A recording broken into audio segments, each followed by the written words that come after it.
figure in history and culture. Throughout the day, there will be excerpts from speeches by Dr. King and other civil rights leaders, and they'll be delivered from a podium in the Huntington, outside the Huntington entrance, that was created by a contemporary artist called Amelia Pica. So that should be very interesting, and a whole range of different speakers will be giving, I think, very inspiring and in many cases famous speeches. So also today we have a showcase of artwork by the partners from our Community Arts Initiative commemorating Dr. King. We did something similar last year, and it was a wonderful display of responses to Dr. King and his legacy. And we've just opened an exhibition of African Brazilian art called Samba Spirit, and throughout today there will be gallery talks in the exhibition. And of course, last but not least, it's the last day of Sargent, so Sargent hysteria is about to break out. And it really is, it's a once-in-a-lifetime opportunity. It's been an incredible exhibition for us, and I think we can see from the queues outside already that that really it's going to be a very exciting day. So this open house, this particular one, now attracts 10,000 visitors, which is a number that has steadily gone up over the years. And that wouldn't be possible without the support of Citizens Bank and the Citizens Bank Foundation. They are our primary sponsor on this day, and we're extremely grateful to them for the support they've provided. I want to thank the colleagues from the bank, many of whom are here today. And I'd like to introduce Kareem Hill, who is the Senior Vice President from Citizens Bank, to say a few words, and then he is going to introduce our other key speaker, Walter Carrington. So I hope you enjoy the day. I'm delighted to see you all, and thank you again for your fantastic support of everything that we do. So Kareem.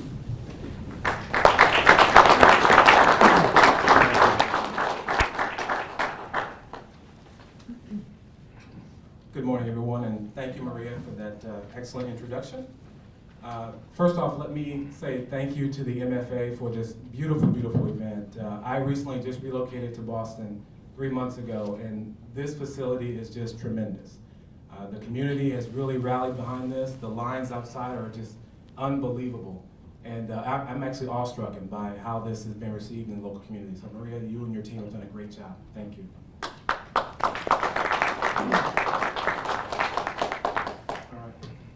So now to the talking points. I went off script long enough. Citizens Bank is so grateful for this partnership with the MFA, and this is the 11th consecutive year that the MFA has made this open house free to the public. So this is something that we are grateful to be a part of, and something that more cities like Boston need to take advantage of. This is also just part of our overall commitment to our local communities. And to be here on this special day to honor Dr. Martin Luther King Jr. makes it all the more special. For myself personally, I know without Dr. King and the efforts that he and countless others put into place, I would not be here today. I would not be the Senior Vice President of Greater Boston for Citizens Bank. I do not take that lightly. Citizens Bank does not take that lightly, and we are completely committed to the diversity of all of our colleagues, to uplifting our local communities, and to being a positive force inside of all communities that we serve, especially here in Greater Boston. Now, I'd like to say a few words about our guest speaker here, who is the reason all of you guys came this morning. Ambassador Walter Carrington has served as the United States Ambassador to Nigeria and has devoted his life to the advancement of human rights in America and Africa. His deep roots in activism began as an undergraduate at Harvard University, where he became the founding president of the NAACP chapter. He continued his service in diplomatic corps as ambassador to the Republic of Senegal before being named director of Department of International Affairs at Howard University.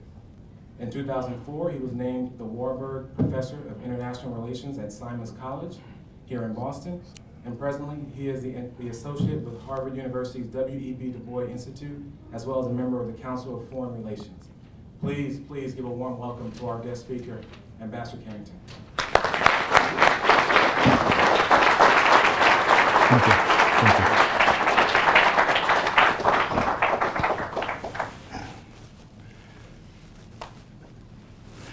Thank you for that introduction. It's always great to have your banker say a kind word about you.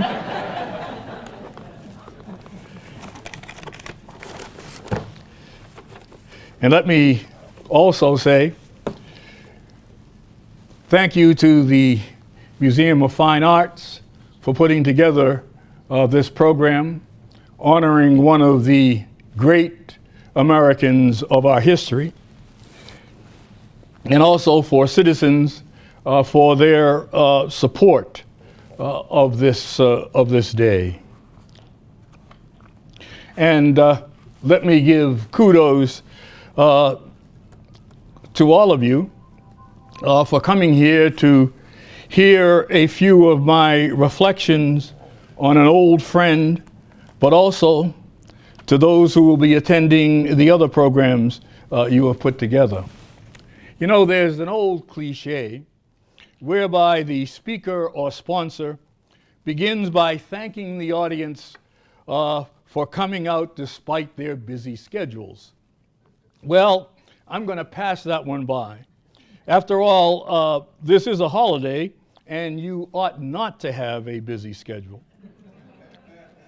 I'm going to thank you for ignoring the blandishments of newspaper ads and television commercials, which use the holidays to lure you to shop their stores or buy their products.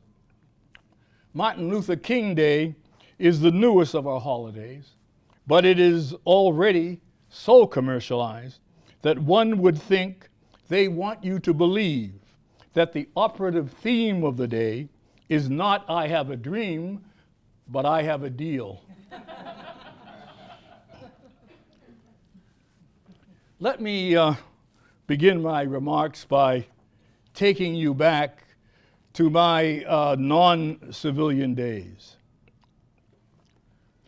Fort Dix, New Jersey in December is not an ideal venue in which to stand around in formation with other inductees awaiting the rewards of mail call. But there I was, on the eve of the winter of 1955, warmed by the receipt of the pocket-sized weekly magazine Jet, which was read by just about every black person I knew. Back in the barracks, I lay down on my bunk bed and began reading the news of the black world from which a few months before I had been drafted away. I had been following the news of civil rights protests in the South, and suddenly, spurred by an unexpected recognition, I jumped up and went off to write to an old friend. 4 decades later, while I was sitting at my desk in the American Embassy in Lagos, Nigeria, I received a call from Claiborne Carson, the curator of Martin Luther King Jr.'s papers. He had found in his files a letter from me and wanted authorization to print it in a volume he was publishing. And I have that volume here, and I thought I might read the letter because I think some of the things I'm going to say sort of come as a result of it. It was dated 21 December 1955. By the way, it's in the book called The Papers of Martin Luther King Jr., Volume 3, and it's on page 88 and 89. Dear Martin, I've just finished reading with a great deal of fascination and admiration about the clear-headed and in many respects unique type of fight you've been leading in Montgomery against bus Jim Crow. May I extend my heartiest congratulations and best wishes for success in your endeavor. When I first saw the quotes in Jet of one Reverend MLK Jr., the name failed to ring a bell. Then, when I saw your picture, I exclaimed, Why, there's my good alpha brother, Martin King. It seems to me that the possibilities of large-scale, well-disciplined, nonviolent civil disobedience to segregation laws are enormous.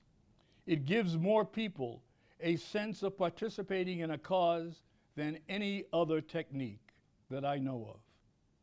And seated as it is in good Christian doctrine, it makes it all the more difficult for the conscience of the white South to rationalize its opposition to it.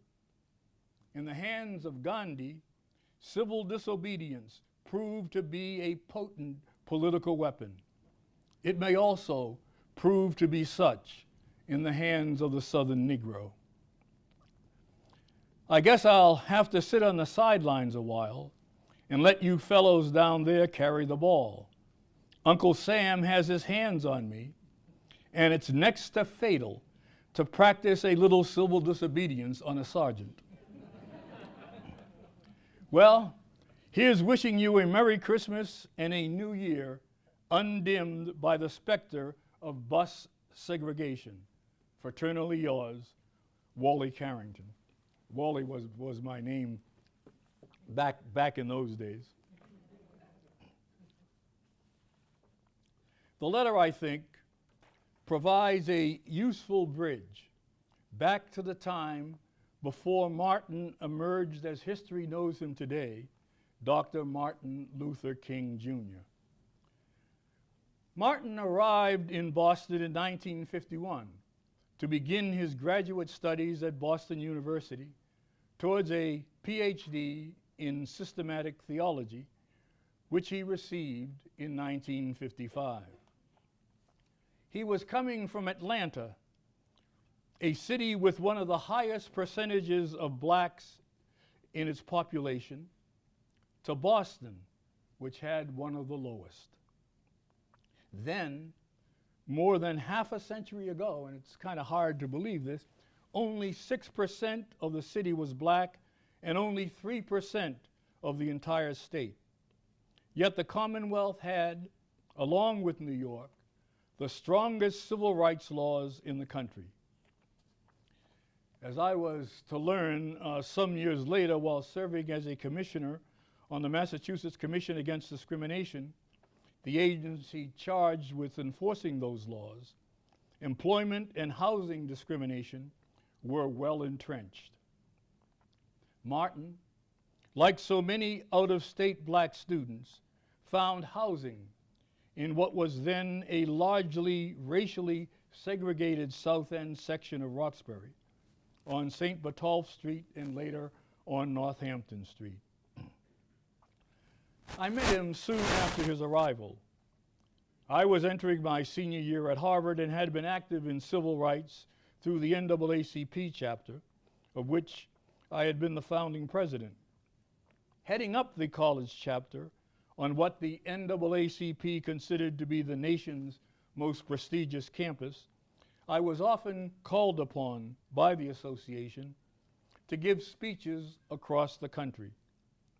The most memorable of these occurred in Martin's hometown of Atlanta in the summer of 1951, when I was the co-keynote speaker, along with Thurgood Marshall, at the youth night of the NAACP National Convention. When we met, Martin seemed to know more of my background than I did of his. I learned that, for some reason, he had not pledged the fraternity while an undergraduate at Morehouse. I had become a member of Alpha Phi Alpha, the oldest black fraternity, a year earlier, and thought that Martin would make an excellent pledgee. How pleased I was when he decided to join.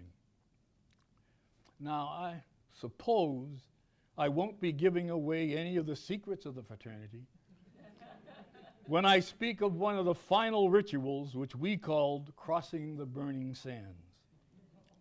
Each of the initiates were required to negotiate their way between two lines of brothers on either side of them, armed with paddles.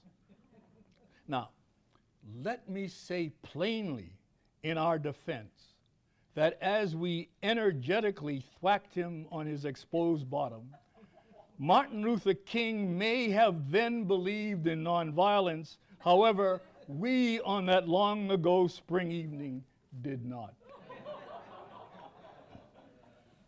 One of my favorite memories is my Alpha paddle, presented to me by Martin King and his 8 other pledgees, whose names are listed on the back, and there's Martin's name. And on the front, it says Big Brother Walter C. Carrington, 1952, and that's the Alpha, that's the Alpha logo. So I've been carrying this around for 50 years, not only here in the United States, but in Africa as well, and it's come back all in one piece. Much of this, I must say, I must thank my wife, Arase, for taking care of it so well. But this is it.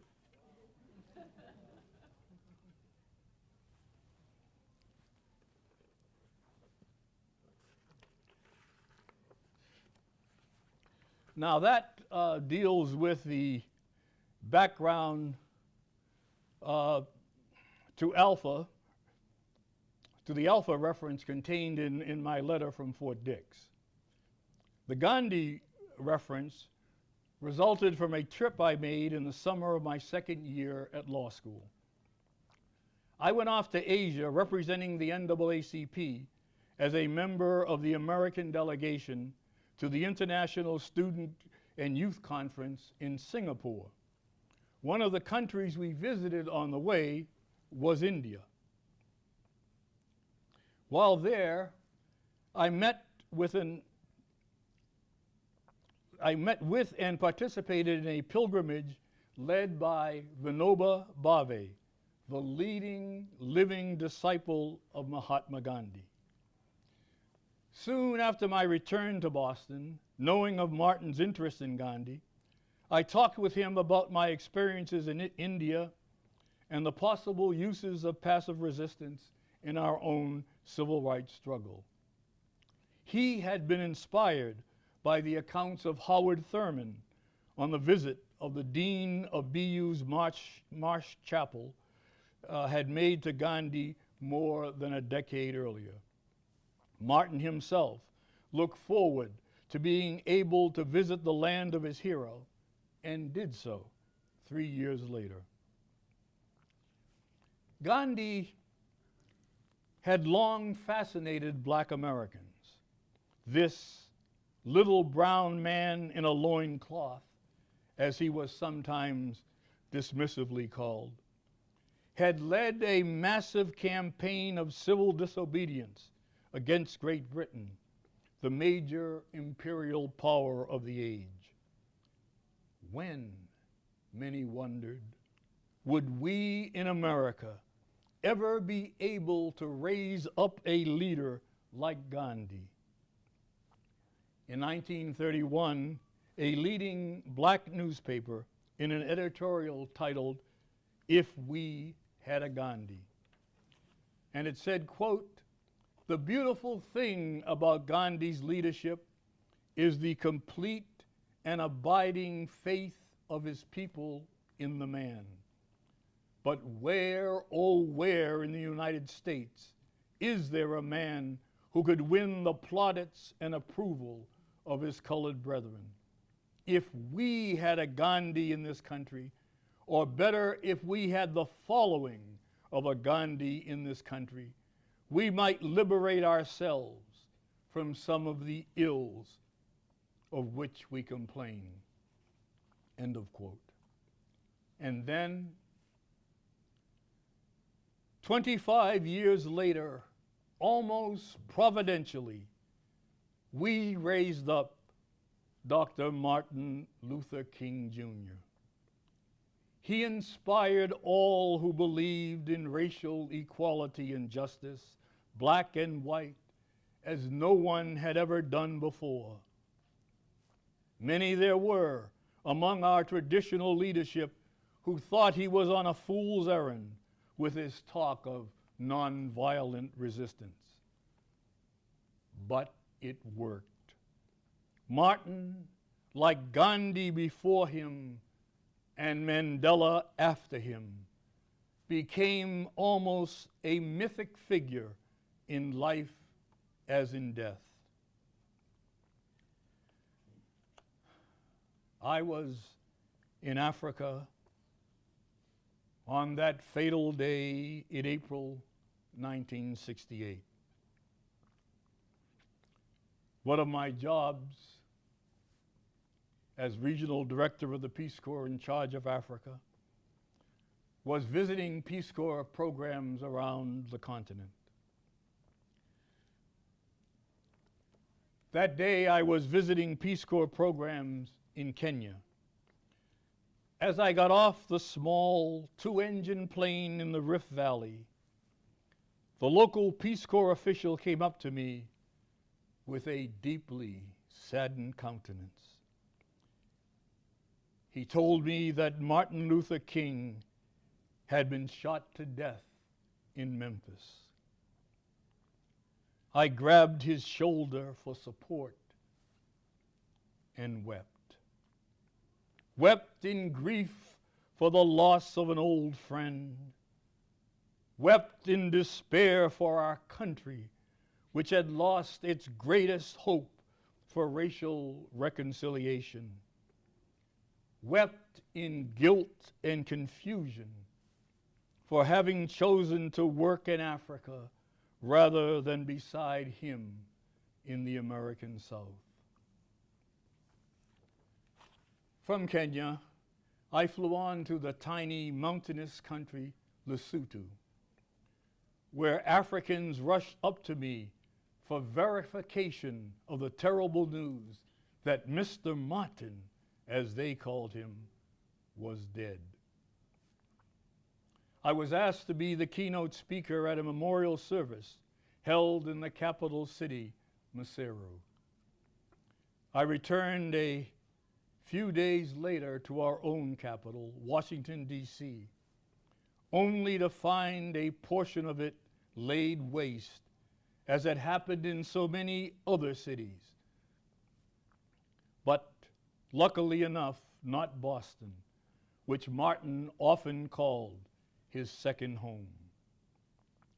The burning was fueled by a rage of angered passion in those who understandably but falsely believed that with the death of the dreamer, the dream itself was dead.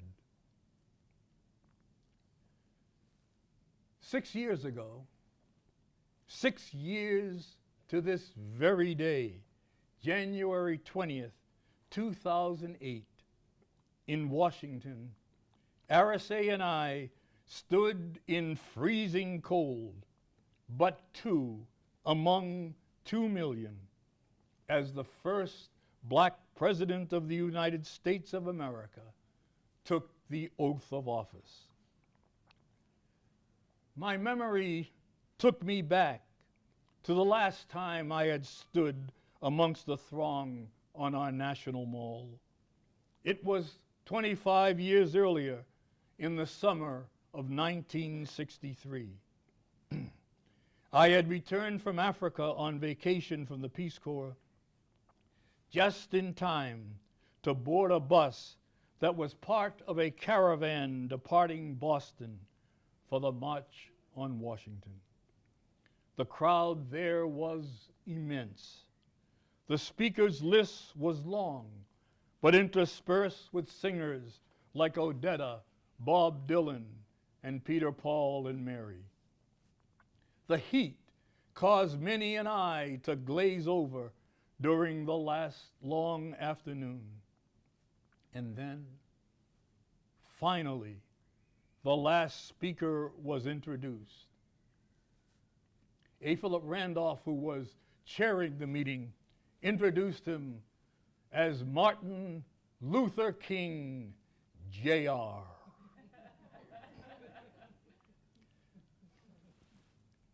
And as I said, that torpid crowd came alive again, hanging on every word, as Martin Luther King Jr., our hero and our hope, proclaimed his famous dream. I wondered, as I witnessed the beginning of the age of Obama, whether Martin could ever have dreamed that such a moment would come during the lifetime of his children. He, more than anyone else, had paved the way. It was upon his shoulders that Barack Obama stood as he took that oath of office. As one of many souvenirs being hawked that day said, Dr. King walked so that Obama could run. I have spent most of my professional life involved in international affairs. I have lived a dozen years overseas, most of them in Africa. Like Dr. King, I have believed that there is a connection between domestic and foreign policy, between our struggle for full citizenship here and self-determination for the colonized abroad. When King came out in opposition to the Vietnam War, he was severely criticized by many of his supporters who said that he should not interfere in the foreign affairs of our country. It would only split the movement. But King, who at 35 had become the youngest person ever to be awarded the Nobel Prize for Peace, replied, "The struggle for freedom forms one long front crossing oceans and mountains. The brotherhood of man is not confined within a narrow, limited circle of select people. It is felt everywhere in the world. It is an international sentiment of surpassing strength." In the end, of course, King was right. His leadership of our civil rights struggle inspired men and women around the world.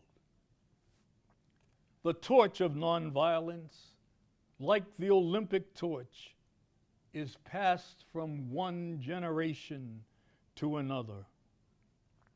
From Gandhi's March to the Sea to Martin Luther King's March on Washington, solidarity in Poland during the Cold War, the students of China's Tiananmen Square, the peace demonstrators in Northern Ireland taking as their anthem, "We shall overcome."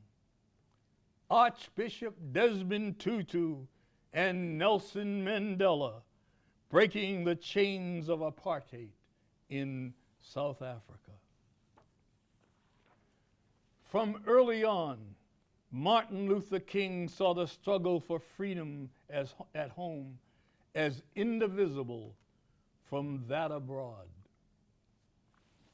In 1957, he and his wife Coretta went to Ghana to attend the ceremonies commemorating the first West African country to attain independence from colonial rule.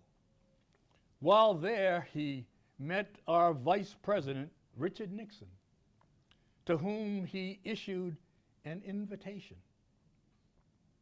"I want you to come down to visit us in Alabama," he said, "where we are seeking the same kind of freedom Ghana is now celebrating." Soon after arriving in Nigeria, I was asked to speak at an event similar to the one in which we are today engaged. It was organized by a well-known Nigerian businessman and billed as Africa's first commemorative celebration of Dr. Martin Luther King Jr.'s birthday. Its theme was World Peace and Justice. Martin Luther King III, the eldest of Martin's sons, traveled from Atlanta to give the keynote address. Others on the program included Wole Soyinka, the distinguished Nigerian writer and recipient of the Nobel Prize in Literature. The chairman of the occasion was Nigeria's once and future head of state, General Olusegun Obasanjo. And what a day it was. Local newspapers compared it to a National Independence Day celebration. It was held outdoors in a stadium in my wife's hometown of Benin. Among the crowd were some of the country's most distinguished citizens, as well as ambassadors from nearly 40 nations. Opening prayers were delivered by both Christian and Muslim clergy. Now, let me bring to an end this morning with an excerpt from Dr. King's last speech, in which he told us that he had been to the mountaintop. And as I see God working in this period of the 20th century in a way that men in some strange way are responding, something is happening in our world. The masses of people are rising up, and wherever they are assembled today, whether they are in Johannesburg, South Africa, Nairobi, Kenya, Accra, Ghana, New York City, Atlanta, Georgia, Jackson, Mississippi, or Memphis, Tennessee, the cry is always the same. We want to be free. King, as he eerily prophesied, would not get to the promised land with his followers. He was shot dead by an assassin's bullet the very next day. It is important to remember that he did not die as he was defending perks for the privileged. He did not die as he was hobnobbing with the movers and shakers of the world. Martin Luther King went to Memphis, Tennessee, to fight for a cause few other leaders would take up. The garbage men of the city were on strike, the poorest of the working poor. He died defending them. He died on the eve of a great event which he had inspired, the poor people's March on Washington. It would be following the first march on our capital, which had been headlined as a demonstration for jobs and freedom. But Martin knew that neither could be achieved while so many continue to live in poverty. He planned to return to Washington to promulgate the grievances of the poor of all colors, races, and ethnicities. That so much poverty continues to exist in this land and around the world shows how much of King's dream remains still to be realized, and how much work remains for all of us to do. Thank you.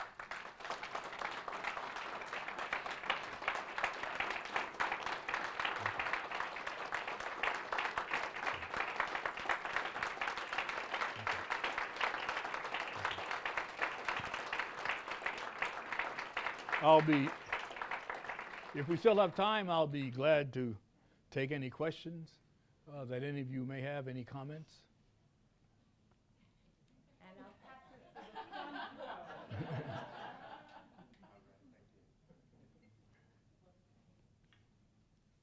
Yes. Oh, yes. Oh, yes.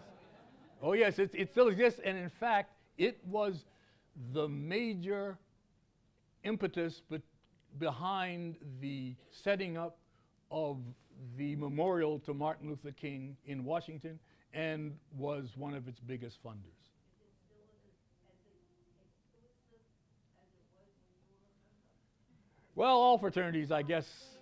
Well, I guess all fraternities tend to be exclusive. You know, when I joined, Harvard, and I guess Harvard still does not allow fraternities, and so we set up the Metro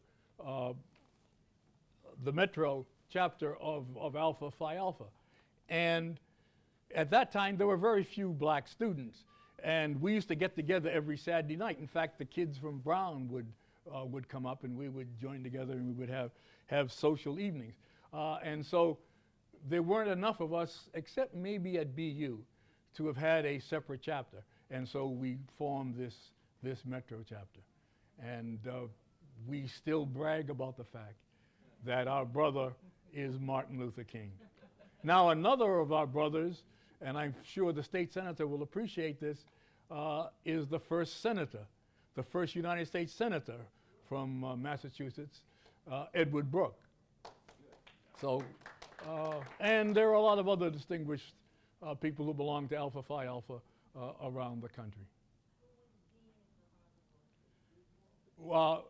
The dean of the Harvard Law School when I was there was Erwin Griswold. Yeah. Yes. I really appreciated in your remarks the stream of Indian nonviolence that ran throughout. Yes. I know on Robbins Island there's correspondence between followers of Gandhi and Nelson Mandela and Right. in the BU papers. And I just wondered how widely was that discussed among African Americans here during the initial stages of the Civil War?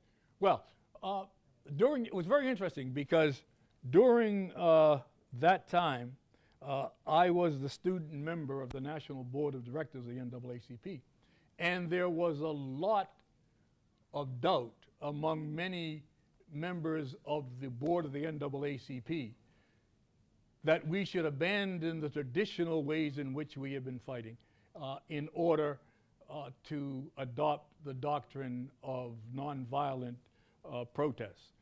But there were some of us, and especially among the young, who were very moved by this new approach and felt that the old approach probably hadn't been working. And, you know, young people always think that what the older people have been doing is different. And I'm beginning to appreciate this. You know, at one time in your life, you were the youngest person in the room. And now here I find that I'm probably the oldest person in the room. So things do change. But listen to the young. Any other comments, questions, or that anyone would like to say? And I apologize for not having recognized the presence of the senator when I first began. Senator Holmes from parts of Roxbury, Mattapan, and Dorchester. The big three. Okay. Anyway, those of you who are still around and are hardy enough, I invite you to come outside. You know, the mayor is coming at noon to speak outside, and then I'm due to speak. They're having different speakers, and I'm going to deliver the Gettysburg Address. And I'm going to be very foolhardy because as a youngster growing up in Everett, I used to often recite the Gettysburg Address. And of course, when you're young, you can remember things very easily. You don't get senior moments. And I used to attend services especially during Memorial Day, at the cemeteries for the veterans groups. In those days, the veterans of the Spanish Civil War were still around. And I used to deliver the Gettysburg Address for them. And so over the years, I've sort of remembered bits and pieces of it. And now I shall try to recapture my youth. And we shall see how that shall go. So I invite all of you to come.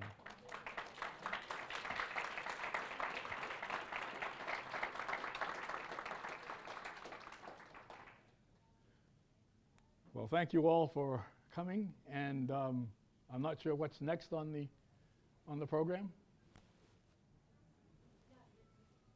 Okay.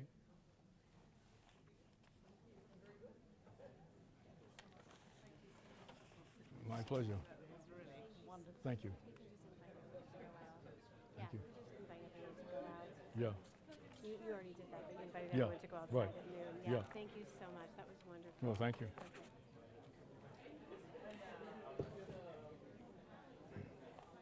I'm going to work against admonition. Okay.